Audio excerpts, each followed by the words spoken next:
Mwaramutse bavandimwe, tugiriwe ubuntu n'Imana bwo gusangira ijambo ryayo muri iki gitondo. Reka dusome mu gitabo cy'Abakorinto ba kabiri, igice cya 4.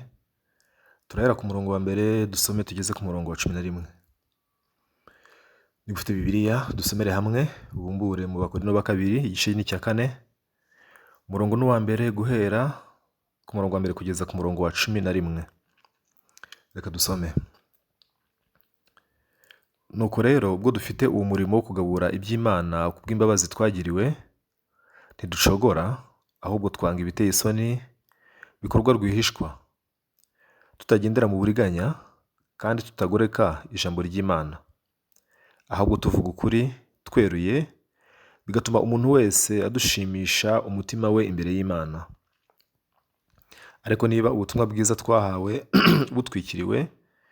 butwikiririwe abarimbuka, aribo batizera, abo Imana y'iki gihe yahumiye imitima kugira ngo umucyo w'ubutumwa bw'ubwiza bwa Kristo, ari we shusho y'Imana, utabatambikira.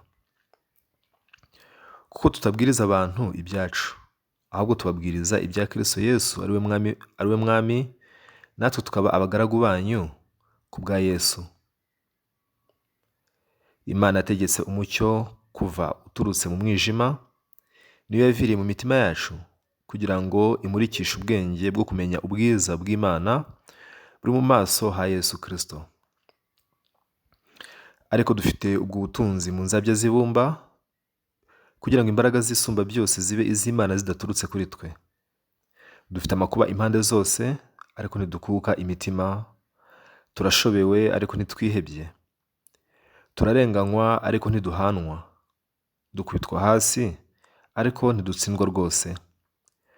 Tugendana mu mubiri iteka urupfu rwa Yesu, ngo ubugingo bwa Yesu nabwo bugaragarire mu mibiri yacu. Kuko twebwe abazima dutangwa iteka ngo dupfe, baduhora Yesu, kugira ngo ubugingo bwa Yesu nabwo bugaragarire mu mibiri yacu izapfa. Dusomye kugeza ku murongo wa 11. Bavandimwe, ijambo ry'Imana riduhishurira isi yindi nshyashya itandukanye n'isi twari dusanzwe tuzi. Ijambo ry'Imana rituyobora mu kuri gutandukanye n'ukuri tubayemo muri iyi si. Ni nacyo gituma tubona neza yuko ibya kera byose ngo biba bishize, ibintu byose biba bihindutse bishyashya. Iryo jambo ni ijambo rikomeye cyane. Ibya kera bivuze imitekerereze twabanaga nayo kera yarahindutse, ubu yabaye mishyashya. Imyumvire twabanaga nayo kera yarahindutse, yabaye mishyashya. Kubera yuko ubutumwa bwiza butwinjiza mu yindi si yindi itandukanye n'isi twari dusanzwe tuzi. Ariko abantu benshi birabagora, bitewe n'uko nubwo ubutumwa bwiza bushaka kubinjiza mu yindi si nshyashya batari basanzwe bazi, ariko iyo si bashaka kwinjiranamo ibitekerezo n'imyumvire bari basanganywe muri ya si ya kera. Nubwo ari si zitandukanye kandi zikaba zigengwa n'amahame atandukanye, igihe cyose umuntu agerageza kwinjira mu isi nshya akoresheje amahame yo mu isi ya kera n'imyumvire yabanaga nayo mu isi ya kera, rwose ntabwo bikunda. Nicyo gituma batabasha kubitahura. Nicyo gituma batabasha no kwinjira muri ubwo buzima bushyashya. Bagakomeza kuguma gusa mu bya kera bahozemo. Ariko ijambo ry'Imana ritwereka neza yuko twahoze mu mwijima w'icuraburindi, aho nta kintu na kimwe washoboraga kubona. N'icyiza ntiwashoboraga kukibona, n'ikigufitiye umumaro nacyo ntiwashoboraga kukibona. Ikintu utabasha kubona ngo wakire rero nta n'icyo cyagufasha, ntacyo cyakumarira. Mu gitabo cy'Itangiriro handitse neza yuko mbere na mbere ubwo Imana yaremaga isi n'ijuru, isi yari yuzuyeho umwijima, yari iriho ubusa kandi ntiyagiraga ishusho. Isi nk'iyo ngiyo umuntu ntiyamenye uburyo ayisobanura, ntiyamenye uburyo ayishushanya, kubera yuko ikintu kitagira ishusho nta shusho kiba gifite nyine. Ikintu cyuzuye umwijima kiba cyuzuye umwijima, nta kintu na kimwe gishobora kuhaboneka. Kimwe n'uko ikintu kirimo ubusa kiba kirimo ubusa. Iyo si uko niko yari imeze, no kwisobanura ubwabyo ni ibintu bitoroshye. Ariko igikuru nshaka kuvuga ni uko iyo dukomeje gusoma tubona ko iyo si ibashije guhinduka. Iyo si yahindutse ihinduwe n'iki? Ntabwo isi yigeze ikoresha umwete mwinshi n'umurava mwinshi kugira ngo ihinduke, ive mu mwijima w'icuraburindi, ive mu kutagira ishusho, cyangwa se mu kubamo ubusa ngo yuzure ibirimo byose. Isi ubwayo nta kintu na kimwe yigeze ikora. Ahubwo tubona neza yuko Imana niyo yakoze kugira ngo iyi si ihinduke. Rero icyo ni igitangaza gikomeye cyane kubera yuko Bibiliya iratubwira ibijyanye n'isi y'imitima yacu. Nibyo koko nubwo havugwa iyi si duhagazeho, iyi si dutuyeho tubayemo, ariko mu buryo bw'umwuka, ubutumwa bw'umwuka Imana ishaka kuduhera aho ngaho ni uko iyo si nicyo kimwe n'umutima wawe. Umutima wawe nawo mbere yuko uhura n'ijambo ry'Imana wuzuye umwijima, ntugira ishusho kandi urimo ubusa. Nta kintu na kimwe kizana icyizere kiri mu mutima wawe. Nta kintu na kimwe gitanga amahoro kiri mu mutima wawe. Ibyuzuye umutima wawe ndetse nanjye twese bari mu isi ni iby'umwijima gusa, ni ibiteye agahinda no kwiheba. Ariko kandi Imana ikashaka kutwereka ngo nk'uko isi ntacyo yigeze ikora kugira ngo ihinduke, ni nako n'umutima wawe nawo kugira ngo uhinduke si uko hari icyo usabwa gukora. Bavandimwe, iri ni isomo rikomeye cyane abantu twese ku isi dukeneye kwiga. Mu itangiriro igice cya mbere, mbere na mbere, Imana ubwo yaremaga ibintu byose yatweretse uko yashoboye guhindura ibintu, uko yashoboye guhindura isi. Aho rero harimo isomo rikomeye cyane kubera yuko isi y'ubwayo nta bushobozi yari ifite, ntiyari yujuje ibisabwa byatuma ihinduka. Nicyo cyatumye Imana ubwayo ibyifatira mu maboko iravuga iti uyu ni umurimo wanjye. Hanyuma rero Imana yakoze ite? Tubona neza ko Imana yavuze iti ntihabeho umucyo, nuko umucyo ubaho. Kugira ngo isi ihinduke ive mu mwijima w'icuraburindi ibashe kugira umucyo, nta kindi Imana yakoze, yavuze ijambo ryayo gusa. Iravuga iti ntihabeho umucyo, nuko ako kanya umucyo ubaho. Kugira ngo umwijima ugende, nta kindi cyakorwa uretse gusa kuzana umucyo. No mu buzima bwacu bwa buri munsi ibyo turabizi neza. Rimwe na rimwe uri mu nzu, umuriro ukagenda bitunguranye, hagahita haza umwijima w'icuraburindi mwinshi. Iki gihe ubigenza ute? Ntabwo wakingura amadirishya, ibyo ntibyakuramo wa mwijima. Ntiwazana imbunda ngo urase wa mwijima ngo uvemo. Ntiwazana icyuma ngo uwukebe ngo wa mwijima uvemo. Ikintu kirukana umwijima ni kimwe cyonyine gusa, ni uko umucyo ucanwa. Nicyo gituma iyo amatara agiye, hari abahitamo gucana amatoroshi, hari abahitamo gucana amatara ya peterole, hari abahitamo gucana umuriro w'inkwi, byinshi bitandukanye kugira ngo wa mwijima ubashe kuvaho. Ibi nta muntu ukeneye kwirirwa byigishwa kuko twese turabizi neza yuko ikintu kimwe kirukana umwijima nta kindi ni umucyo. Ntabwo isi rero yari ikeneye gukora ibikorwa byinshi ngo yifate cyane, yikomeze, yizunguze, igerageze kwirukana umwijima. Reka da, ibi byose ntabwo byashoboraga gutuma umwijima uvaho. Ahubwo ikirukana umwijima turabizi twese yuko ni umucyo, si inkota, si inkoni. Umucyo iyo watse ako kanya umwijima uragenda. Rero igitumye ngibitindaho nuko ni ubuzima bwacu Imana iri kuvuga.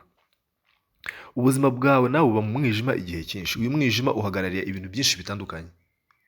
Bishobora kuba kwiheba, bishobora kuba amakuba uri gucamo, bishobora kuba ikibazo cy'icyaha mu mutima wawe, urubanza uhora wicira, bishobora kuba umunabi ufite cyangwa se ubuzima bwo kubana n'abandi mu makimbirane. Ikibazo icyo ari cyo cyose gishobora kuba ku buzima bwawe gishushanywa n'umwijima ku buzima bwawe.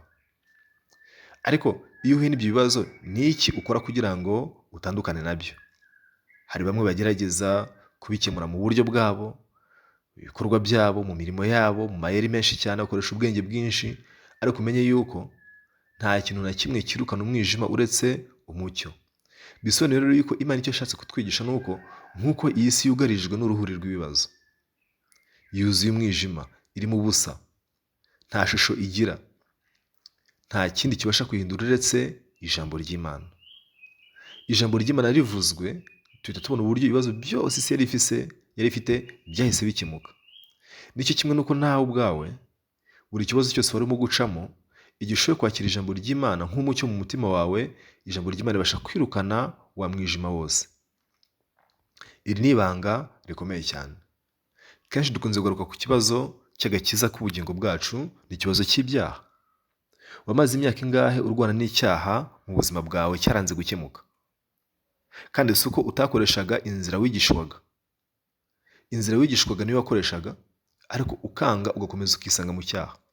Hari ubwo bakubwiraga kwiriza ubusa igihe cyose, ikindi gihe bakakubwira gutanga ibyawe byinshi mu rusengero, ikindi gihe bakakubwira kwibabaza, ikindi gihe bakakubwira kurwana n'umutima wawe wose. Ariko ibyo byose urabigerageje, icyaha ntikigeze gikemuka mu mutima wawe. Wa mwijima w'icuraburindi wakomeje kuba mu mutima wawe. Ariko igihe kimwe wumvise ubutumwa bwiza, ijambo ry'Imana ryinjiye mu mutima wawe, ryashoboye kwirukana urubanza mu mutima wawe, ibyaha, kwiciraho iteka, nta n'icyo ubikozeho, nta n'umurava ukoresheje. Ibyo rero nk'uko byagenze uko, icyo ni icyitegererezo, ni urugero rw'uko n'ikindi kibazo icyo ari cyo cyose cyaba gihagarara na wa mwijima. Nk'uko ikibazo cy'ibyaha cyakemuwe, urubanza rugakemurwa no kwiciraho iteka bigakemurwa n'ijambo ry'Imana nk'umucyo wamurikiye mu mitima yacu, ni nako n'ikindi cyose ufite ubwoba bw'ejo hazaza. Ese umutima urimo ubusa, nta byiringiro birimo, nta cyizere wifitiye, ufite ikibazo cy'uburwayi, ese ufite ikibazo cy'imyenda, cy'amadeni, ufite ikibazo cy'amikoro, ufite ikibazo cy'akazi, ufite ikibazo cy'umubano, sinzi ikibazo ufite icyo ari cyo, ariko umwijima no kutagira ubusa ndetse n'ishusho bihagarariye uruhuri rw'ibibazo turimo mu buzima bwacu. Rero Imana yatwereka nk'uko nabakijije ibyaha byanyu, kubwo kuboherereza ijambo ry'ubutumwa bwiza, kubwo kuboherereza kumurika umucyo mu mitima yanyu, ni nako n'ikibazo cy'ubushomeri gishobora gukemurwa muri ubwo buryo. N'ikibazo ufite cy'ubwoba bw'ejo hazaza gishobora gukemurwa n'ijambo ry'Imana ryo nk'umucyo umurikiye mu mutima wawe. Ikibazo cy'umubano wawe n'abandi, hagati yawe na shobuja, hagati yawe n'uwo mwashakanye, wowe n'abana bawe bakunaniye, ibyo byose bibasha gukemurwa n'imbaraga z'ijambo ry'Imana. Niyo mpamvu rero bavandimwe, ni byiza kugira ngo dutekereze kandi twiyumvire ku ijambo ry'Imana buri munsi wose. Aha twasomye mu Rw'Abakorinto ba kabiri, igice cyaho cya 4, iyo usomye mu murongo wa 6 haranditswe ngo Imana yategetse umucyo kuva uturutse mu mwijima, niyo yaviriye mu mitima yacu kugira ngo imurikishe ubwenge bwo kumenya ubwiza bw'Imana buri mu maso ha Yesu Kristo. Bishatse kuvuga iki? Ngo Imana yategetse umucyo kuva uturutse mu mwijima, niyo yaviriye mu mitima yacu. Bisobanuye ngo isi yari yuzuyeho umwijima, itagira ishusho, iriho ubusa, ngo Imana yategetse umucyo ko uva muri uwo mwijima, ngo ni nayo yamurikiye mu mitima yacu. Bivuze ko Imana ishaka kutwigisha ngo iyo si ni imitima yacu. Imitima yacu niyo iyi si yari yuzuye umwijima, itagira ishusho, iriho ubusa. Rero ngo nk'uko yamurikiye umucyo muri uwo mwijima, ni nako Imana imurikira mu mitima yacu. Niko Abakorinto ba kabiri igice cya 4 umurongo wa 6 hatubwira. Ariko ikibazo gihari ni iki bavandimwe? Ikibazo dufite gikomeye ni uko imitima yacu yamaze kwigarurwa n'umwanzi. Twamaze kugwa mu mutego waho isoko y'ibitekerezo byinshi cyane yamaze kuvuburwa mu mitima yacu. Niyo mpamvu iyo tumaze kumva ijambo ry'Imana 1, 2, 3, twumva turi haze, tukumva nta bishyashya bikirimo rwose. Ibyo biba ku bantu bose, ntugire ngo ni wowe wenyine gusa. Twese tutangira kurambirwa kuko ijambo ry'Imana tukiriryumva bwa mbere twumvaga riryoshye, twumvaga ari ryiza, rifite n'imbaraga zo guhindura n'ubuzima bwacu, ariko uko dukomeza kubyumva kenshi, ntabwo twumvise ijambo ryonyine gusa, twumvise n'ayandi majwi yandi turayemera. Amwe muri yo navuga ngo ijambo ry'Imana wararimenye, ntukiri mushyashya, ntukimeze nk'abandi bakiza. Niyo mpamvu wowe hari ibishyashya wumvamo, wumva atari bimwe, ariko bakirengagiza yuko ijambo ry'Imana ni ibyo kurya byo gutunga ubugingo bwacu. None kurya buri munsi kutararambirwa, kandi ko urya ibyo kurya bimwe, nubwo atari n'iryo imwe buri munsi, ariko ni ibyo kurya bimwe uhora usubiramo, kuki utarabirambirwa? Kuva ku munsi wa mbere kugeza ku munsi wa 365, umunsi wa nyuma w'umwaka, urya ibyo kurya bimwe n'ubundi, ugenda usubiramo, ariko ntibigera ubirambirwa. Umubiri wo gutegeka kubirya wanze ukunze, byaba bikuryoheye bitakuryoheye, kugira ngo ubuzima bukomeze kubaho. Utariye ntiwabaho. No mu buryo bw'umwuka naho twariye ibyo kurya bimwe, icyo si ikibazo rwose na busa. Naho twakumva ijambo ry'Imana rimwe, icyo si ikibazo na busa, kuko ubutumwa bwiza ntibuhinduka. Ijambo ry'Imana ntirihinduka. Ijambo ry'Imana wumvise umunsi wa mbere wakira agakiza, n'ijambo ry'Imana urimo kumva nyuma y'imyaka 10 wakira agakiza riracyari rimwe, ariko ujye uzirikana yuko ni ibyo kurya byo gutunga ubugingo bwawe. Niyo mpamvu rero urabikeneye. Naho byaba ari bimwe ntacyo bitwaye. Icyo gituma rero icy'ingenzi ni imbaraga dukuramo, icy'ingenzi ni ibisubizo dukuramo, icy'ingenzi si ukuba ari bimwe cyangwa se kuba ari bishyashya. Niba ushaka ibishyashya byo ntabizabaho, ku ijambo ry'Imana biravuga ngo isi n'ijuru bizavaho, ariko ijambo ryanjye ryo ntirizavaho n'akanyuguti na kamwe. Niyo mpamvu bavandimwe rero, Imana ishaka kutwigisha kugira ngo tugire imyumvire ikwiye y'umukristo.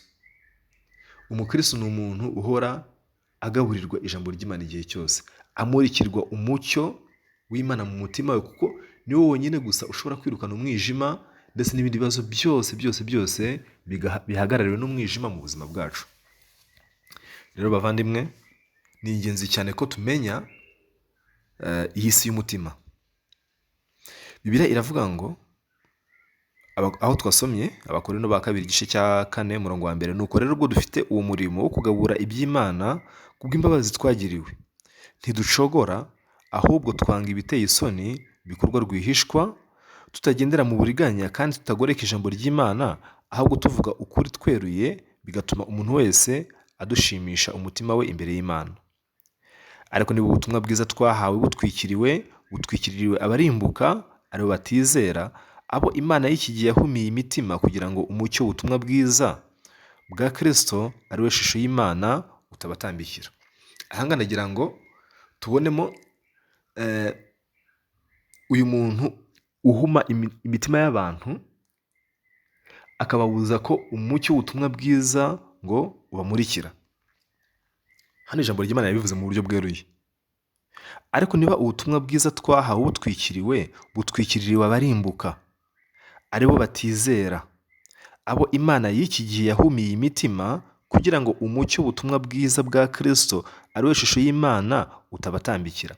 Mwibuke neza, twamaze kubona yuko Imana yaduhishura ibanga ry'uko umuti n'igisubizo cy'ibibazo byose dufite ni umucyo. Umuti n'igisubizo cy'ibibazo isi yari ifite wari umucyo, kuko Imana imaze kumurika umucyo ku isi, umwijima warahunze. Kutagira ishusho bivaho, isi igira ishusho. Kubamo ubusa bivaho, isi yuzuramo ibintu byinshi. Irangije Imana iduhishura ibanga iti, nk'uko iyo si nk'iyo ngiyo yahinduwe n'umucyo w'ijambo ry'Imana, nako n'imitima yanyu nayo ubwayo imurikirwa n'umucyo w'ijambo ry'Imana, kugira ngo ibibazo byose mufite mushobore kubivamo. Rero ahangaha Bibiliya iduhishura yuko hariho Imana y'iki gihe ihuma abantu imitima, igatuma wa mucyo wa Kristo Yesu utabatambikira. Rero icyo nshaka kuvuga nuko niwibona udafite apeti yo kumva ijambo ry'Imana, ujye umenya uti umwanzi Satani arimo gukora umurimo ukomeye mu mutima wanjye.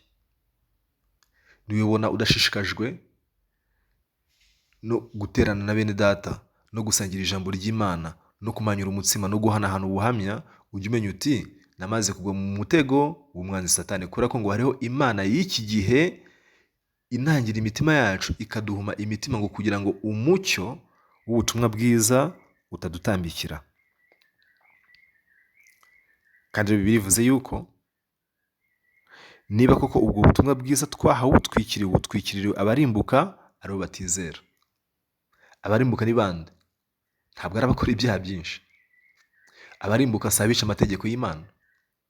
Abarimbuka si abantu bashayisha. Oya, bivuze ko abarimbuka ngo ni abatizera. Abatizera ibyo Yesu yabakoreye. Abo ngabo Imana y'iki gihe yahumye imitima kugira ngo umucyo w'ubutumwa bwiza ari we shusho y'Imana utabatambikira. Nicyo gituma rero Bibiliya itweretse neza yuko abo batizera nta kindi kibategereje ni ukurimbuka, kubera yuko ubutumwa bwiza bwabatwikiririwe. Ariko Bibiliya avuga ngo mu murongo wa 5, kuko tutabwiriza abantu ibyacu, ahubwo tubabwiriza ibya Kristo Yesu ari we mwami wacu, ari we mwami, natwe tukaba abagaragu banyu ku bwa Yesu. Nibyo koko ibyo tubwiriza ntago si ibintu byiza, bishimisha, bisetsa cyangwa se bitera morale. Rimwe rimwe ushobora kubyumva ugasinzira, ariko Bibiliya ivuga neza yuko ibyo si ibyacu ahubwo ni ibya Kristo.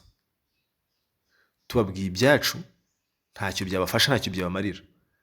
Nubwo wenda bishobora kubashyiramo morale, nubwo bishobora kubasetsa, nubwo bishobora kubakangura cyangwa se bikabashishikaza, ariko ibyo ngibyo ntacyo bimaze, kuko nta muntu byakiza, nta mutima n'umwe byarokora. Abantu bajya bambwira bati, mwebwe rega iyo mwigisha turasinzira, namwigisha ibintu bimwe, ibyaha byacu byarababariwe, icyo cyose muratubwira muti nta rubanza ruturiho. Yego ni byiza, ariko se koko ntimwakwigisha nk'abandi? Kwigisha nk'abandi bavuga nta kindi ni uguteramo igipindi, abantu ukabaryoshya ukabashyiramo morale, abantu ukababwira amagambo bashaka kumva, ariko mu by'ukuri bavandimwe, uwo si umurimo w'Imana. Ibyo si byo Kristo Yesu yatumye itorero ryayo. Nicyo gituma Pawulo yavuze ati, kuko tutabwiriza abantu ibyacu, ahubwo tubabwiriza ibya Kristo Yesu. Abo babwiriza ibyabo, yego ibyabo bishobora kuba ari ibintu byiza, bishimisha, bitera morale, bikubuza gusinzira, ariko ikibazo ntacyo byakumarira. Nunagenzura umutima uzasanga ntacyo byakumariye, n'ababigendeho n'ababyubakiye ubwabo ntacyo byabamariye, ndetse n'ababivuga ubwabo ntacyo byabamariye. Ijambo ry'umuntu uko ryaba ryiza kose, uko ryaba rishishikaje kose, nta mbaraga zirimo zabasha gukiza umutima w'umuntu. Nacyo gituma Imana ishaka ko tubwiriza ibya Kristo uko byakabaye.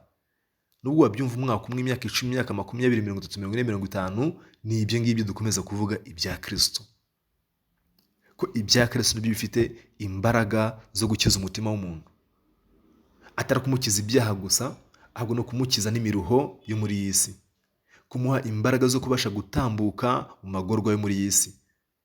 Umuntu wakiriye umucyo w'Imana, ibibazo nubwo bitavaho, amagorwa nubwo atavaho, ariko ayanyuramo, akayatambuka, akayarenga, yewe agakomeza akabana nayo, ariko ayanesha, afite umutima ukomeye wo kubasha kuyaganza.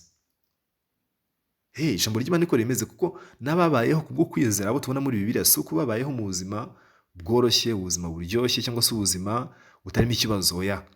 Ahubwo banyuraga mu makuba, ariko bafite umutima ukomeye, rya jambo ry'Imana, wa mucyo w'Imana warabahaye imbaraga n'ingufu zo gukandagira no kurenga ayo magorwa n'ibyo byago bacamo. Niyo mpamvu iyo ukomeje gusoma hepfo mu murongo wa 7, haranditswe ngo, ariko dufite ubwo butunzi mu nzabya z'ibumba, kugira ngo imbaraga z'isumba byose zibe iz'Imana zidaturutse kuri twe. Imbaraga z'isumba byose zibe iz'Imana zidaturutse kuri twe. Ababana n'izo mbaraga z'Imana rero, sinumva ikibazo cyabatera ikibazo icyo ari cyo. Umurongo 8, dufite amakuba impande zose, ariko ntidukuka imitima. Mvugo ubuhamya. Dufite amakuba impande zose, ariko ntidukuka imitima. Ya makuba ntiyavukuweho, ntiyavanyweho, aracyariho, yego. Ariko kubera imbaraga z'Imana ziturimo, ayo makuba rwose ari impande zose ntashobora na busa kudukura umutima. Turashobewe, ariko ntitwihebye. Nubwo dushobewe, ntago tuzi ejo hazaza hacu, tubona ubuzima bugoye, ibyorezo hirya no hino, intambara, abana, ntago tuzi ejo ko buzacya. Turashobewe, ariko ntabwo twihebye. Igituma tutihebye ni ikihe? Dufite imbaraga z'Imana zituneshereza uko gushoberwa. Niyo mpamvu ukwiheba ntabwo kwatuganza. Ikindi cya 3, turarenganywa, ariko ntiduhanwa. Dukubitwa hasi, ariko ntidutsindwa rwose. Tugendana mu mubiri iteka urupfu rwa Yesu, ngo ubugingo bwa Yesu nabwo bugaragarire mu mibiri yacu. Bavandimwe, niyo mpamvu nababwiye nti ibibazo ubusanzwe ntacyo bitwaye, amakuba ntacyo atwaye, ibyago ntacyo bitwaye, igihe cyose turi kumwe n'Imana, yo ifite imbaraga gusumba ibyo byose. Nicyo gituma rero dufite ubwo butunzi mu nzabya z'ibumba, kugira ngo imbaraga z'isumba byose zibe iz'Imana zidaturutse kuri twe. Izo mbaraga z'Imana zaturutse kuri yo, zitava muri twe, ariko ziri muri twe, zituye muri twe, ziduhesha ubushobozi bwo guhangana n'amakuba n'ibyago byose bitugose. Ikintu gihora kinshimisha ni uko Imana yaneshereje icyaha na Satani n'urubanza, ntabwo utubazo two mu isi tworoheje yananirwa kutuneshereza. Izana imbaraga zo kuturibata, izana imbaraga zo kuduca hejuru, izana imbaraga zo kutunesha, yewe naho twakomeza kwigaragaza mu buzima bwacu. Ubwo nibwo buzima bw'intsinzi Imana ishaka kuduha. Ubuzima bwo kunesha si ukubaho udafite ikibazo, ahubwo naho ufite bya bibazo ukabasha kubitambuka, ukabirenga, ugasigarana ubuhamya bwo gushimira Imana. Bavandimwe, niringiye yuko twafata akanya ko gutekereza kuri iri jambo, dutekereze ku mitima yacu kugira ngo dukomeze guhuzwa n'isoko y'imigisha, isoko y'imbaraga, isoko y'umucyo uva ku Mana. Reka dusoreze ahangaha dusenge, tuzakomeza ubutaha. Uhoraho Mwami Imana yacu, turagushimiye muri iki gitondo, tugushimiye neza yawe n'urukundo rwawe. Waduhurije ahangaha uyu munsi kugira ngo twumve ijambo rya muri iki gitondo. Ndasabye rero kugira ngo ukomeze ubane n'imitima yacu, utwungure ubwenge, uduhishurire ibyo mu isi yawe, ko tubonye neza yuko ibyo mu isi y'Imana bitandukanye cyane n'iby'isi tubayemo.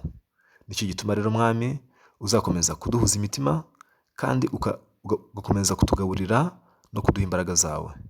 Urakoze, turagushimye, dusinze byose twizeye mu izina rya Yesu. Amen.